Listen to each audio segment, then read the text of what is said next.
بسم الله الرحمن الرحيم الحمد لله رب العالمين وأصلي وأسلم على المبعوث رحمة للعالمين نبينا محمد وعلى آله وصحبه أجمعين أما بعد السلام عليكم ورحمة الله وبركاته.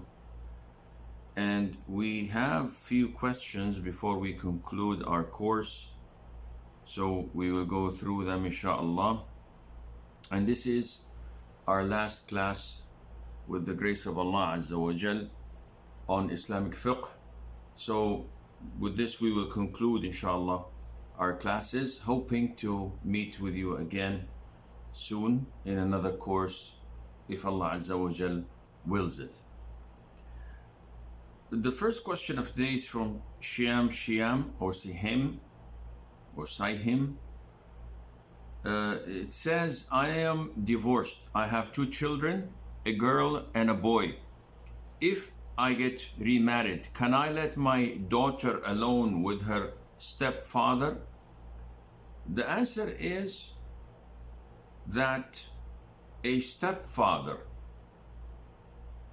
or the husband of the mother is a permanent mahram to his stepdaughter, which means that if you were to die or to get divorced, he will still be her mahram forever. They can never get married because he was married to her mother. So yes, you can leave your daughter with your husband, who is her stepfather, without any problem in that, inshallah Azza wa Jal. And we're talking about normal conditions, normal people who we don't have any reason to doubt them, and hence this is okay and permissible inshallah.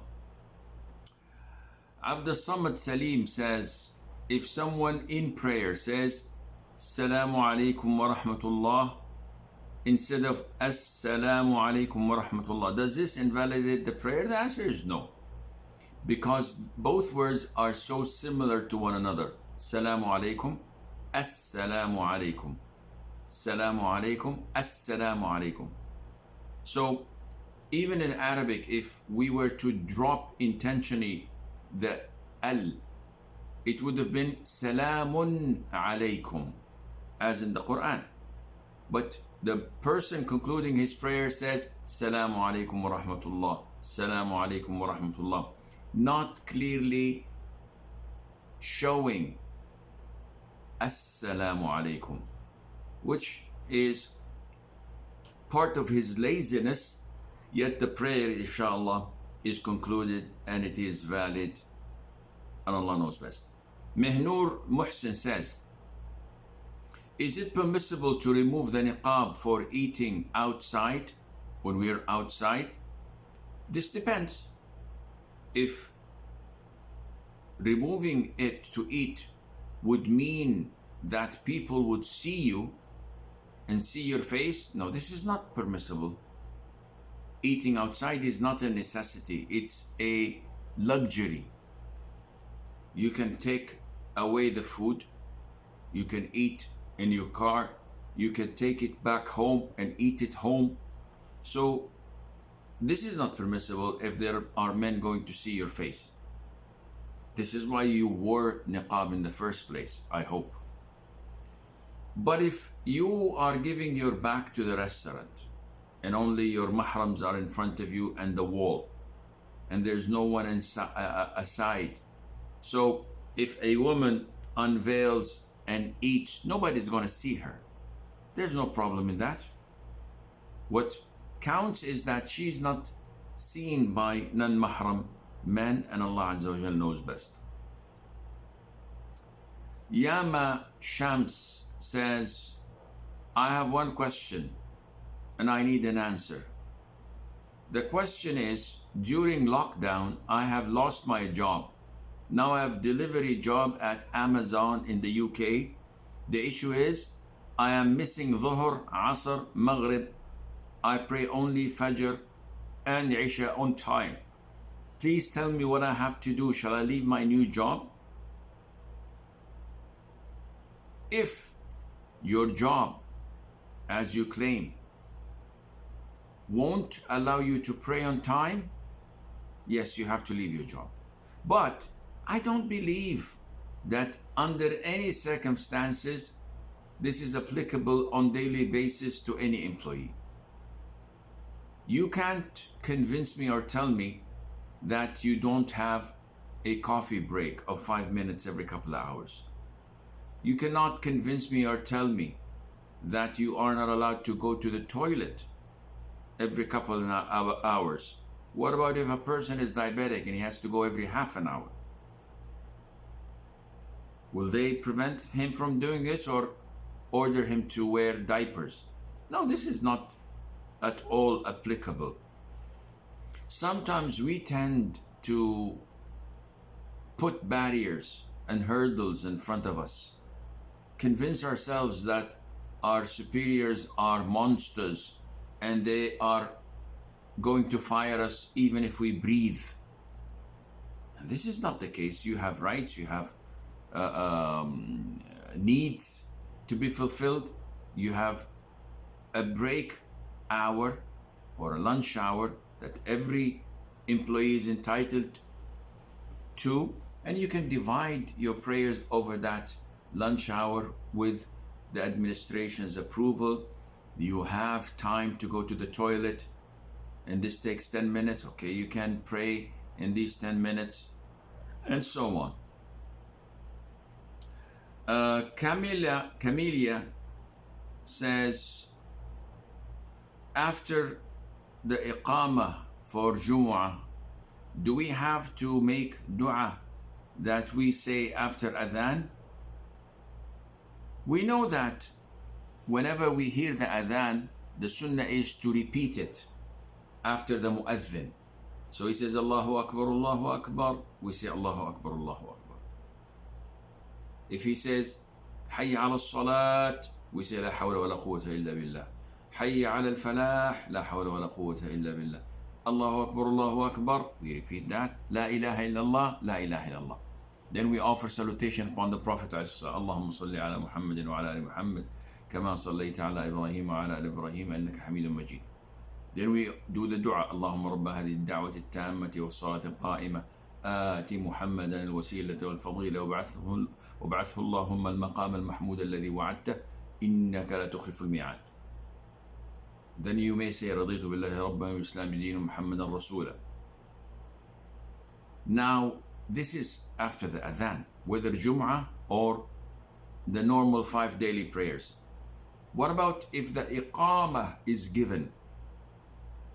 Well, after the iqamah of Jumu'ah or any other of the 5 daily prayers, there is no dhikr, there is no dua, there is nothing to be said. You just listen, adhere, and wait for the Imam to say takbir, or you yourself, if you're praying on your own, you say the takbir of the salat. There is no such thing as dua, and Allah knows best. Hira Raza says, what's the ruling on cursing someone? It is not permissible to curse an individual. As the Prophet said, alayhi salatu wasalam, la'nul mu'mini kaqatlih. The cursing of a believer is like killing him. This is totally prohibited. We can curse those individuals whom Allah cursed. So we can curse Satan, we can curse Abu Jahl, we can curse Abu Lahab, we can curse Pharaoh. These are specific people who were cursed, and we know that they're doomed in hellfire for eternity.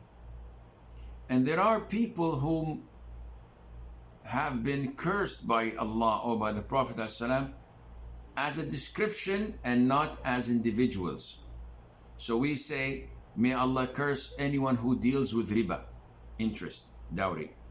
May Allah curse those who imitate women from among the men, or may Allah curse women who imitate men. May Allah curse thieves or people who give and take bribes, etc. But we cannot come to an individual by the name of, for example, Sa'd, and we know that Sa'd deals with riba, borrowing and lending, and we say, oh Sa'd, may Allah curse you. No, this is not permissible. This is cursing of the individual, and this is not permissible in Islam. Zayd Zubair says, I'm asking about the four Imams. Why did they differ in their ruling? This is his first question. The four Imams are one of the four greatest scholars of Islam. They were not the greatest scholars of Islam. They were scholars who were far, far more knowledgeable than them, such as Abdullah ibn Mubarak, Sufyan al-Thawri, Sufyan ibn Uyayna, Al-Layth ibn Sa'd, and Al-Awza'i, and so on. However, these great scholars did not find students to spread their views and make schools for them. So their opinions soon weathered away. While the four Imams, the four schools of thought, Imam Abu Hanifa al-Nu'man, Imam Malik ibn Anas, Imam Muhammad ibn Idris al-Shafi'i, and Imam Ahmad ibn Muhammad ibn Hanbal, may Allah have mercy on their souls, they had lots and lots of students who carried their legacy and spread their views all over the world. That's why they have a great following. Why did they differ? Shaykh al-Islam bin Taymiyyah has compiled a beautiful small booklet where he explains this, and it's called فصل الملام أو رفع الملام في أسباب اختلاف الأئمة الأعلام. And he mentioned in this beautiful book, رفع الملام, that one of the main reasons of difference of opinion is that the evidence did not reach the Imam. For example, Imam Abu Hanifa, may Allah have mercy on his soul, did not travel as much as Imam Ahmad, for example. So a lot of the hadiths that were available in Egypt, in Damascus, in Mecca, Medina, and in Yemen were not available at Al-Kufa at that time, in Iraq. So he only gave verdicts in accordance to what he had known of, not of the entire Sharia, because he wasn't capable of obtaining that evidence, because they did not have print houses and books that we have the ability to research and look into. One of the reasons that they differed is that the evidence may have reached them, but they did not classify it as authentic. So they may believe that this hadith was weak.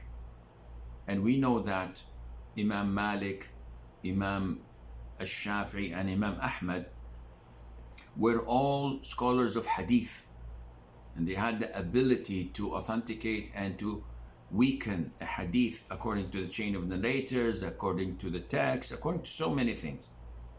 So yes, they've got hold of the evidence, but they did not think it was authentic. A third reason was that they did get hold of the evidence, and it was indeed authentic, but they believed that it meant something else. As per the Quran, ثلاثة قروء, and this is mentioned in chapter 2, Surah Al-Baqarah. A woman who's divorced should observe her iddah for 3 qur', ثلاثة قروء. And scholars differed whether this is referring to purity or to menses. And the reason is that in Arabic it can be both. Likewise, Imam Shafi'i differed with all other schools of thought when it came to the verse أَوْ لَامَسْتُمُ النِّسَاء, which speaks about wudu and tayammum. So the ayah says, or لَامَسْتُمُ النِّسَاء can be interpreted as you touched women, and it can be interpreted as you had sexual intercourse with women. So the majority of scholars say that touching a woman does not break your wudu, while Imam Shafi'i says it does. So the evidence is there and it's authentic, but the understanding is different. And it could have been, to some of them, authentic and the understanding is true, but it was abrogated. And the other side thinks that no, it is not abrogated, it is still valid. So there are so many reasons for their difference of opinion, and this is why Allah mentioned it in the Quran, that whenever you dispute or differ in regards to an issue, then you have to return it and consult Allah and the Prophet ﷺ, meaning the Quran and the Sunnah of the Prophet ﷺ. Zaid's second question was how one should deal with those who curses them. Anyone who curses the four Imams, the four leaders of the schools of thought of the Muslims, is most likely a hypocrite. He's not a real Muslim, because they have done so many good things for the Ummah, and the vast majority of the Muslims pray for them and make dua for them for their services to Islam. So if someone comes and curses them, then this person is an ignorant imbecile, most likely, or he could be a full-fledged hypocrite wanting to undermine these great beacons of Islam. Yani, nowadays we have parasites that are trying to talk ill about Sahih al-Bukhari, and they claim that it is not authentic. They start tarnishing its reputation.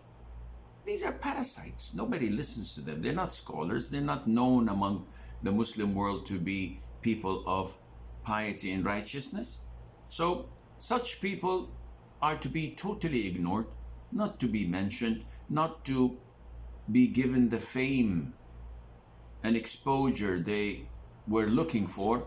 Rather, ignore them until they wither away and die and go to the dumpsters of history, like all those before them who had tried to do the same, and now nobody remembers them except by cursing them. May Allah protect us.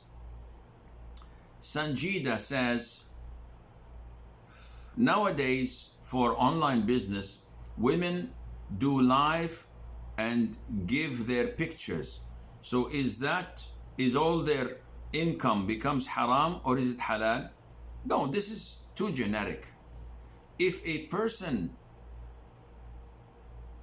does a halal job, so he sells online, he is a librarian, works in a library, he works in a supermarket, but he shaves his beard, or he doesn't wear the hijab, would we say that this person is his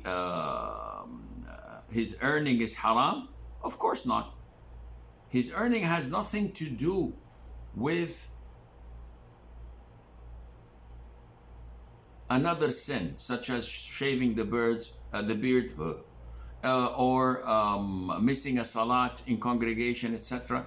These are separate. So if a woman sells halal products in a halal transactions online, but she's sinful for going live and chit-chatting and not wearing the hijab, her income is halal due to the products she's selling and buying. but she's definitely sinful for giving away her picture or appearing without hijab. Abu Imran says, what is the ruling about female circumcision in Islam? This seems to be a debate in the Muslim countries. To my knowledge, there is a hadith or two recommending female circumcision, but it is not mandatory. And we don't have any solid proof that the companions, the female companions, did this. We know that there was one woman who was specialized in doing this, and the Prophet giving her ﷺ instruction how to do it and not to go extreme in taking a big chunk or a big piece of it, because that would deprive women from enjoying sex after marriage, and not to leave a big chunk of it, as this would cause trouble. So there are hadiths that are authentic, but as I said, it is not mandatory as in the case of male circumcision, for example, which is wajib. Therefore, one should not do it unless there is a reason to it, and unless there are experts doing it, and as long as it is legal in the country they're doing it. Calling it I think FGM, female genital mutilation, is not true, because female genital mutilation is totally prohibited. It's haram. It's a mutilation. Circumcision is not a mutilation. So it has to be looked into according to a number of factors. Yes, what is being done in Africa, for example, or in some parts of maybe India, Pakistan, Bangladesh, maybe somewhere in the jungles of here or there, this is un-Islamic. The way it's being done is un-Islamic. The rituals accompanying it are un-Islamic. But we cannot tarnish the reputation of Islam claiming that this is something that is being done to women, when we know that 99% of women in Islam don't do it. You come to Saudi Arabia, no one is circumcised. You come to Indonesia, 250 million, no one is circumcised. You go to many countries here and there of the Muslim world, and in Arabia, you will not find people having their girls circumcised. Only in tribal area, in some even non-Muslim countries. Even the non-Muslims, the Ethiopians, for example, they do it. Some of the pagans, some of the Christians, they all do it. But not the Muslims.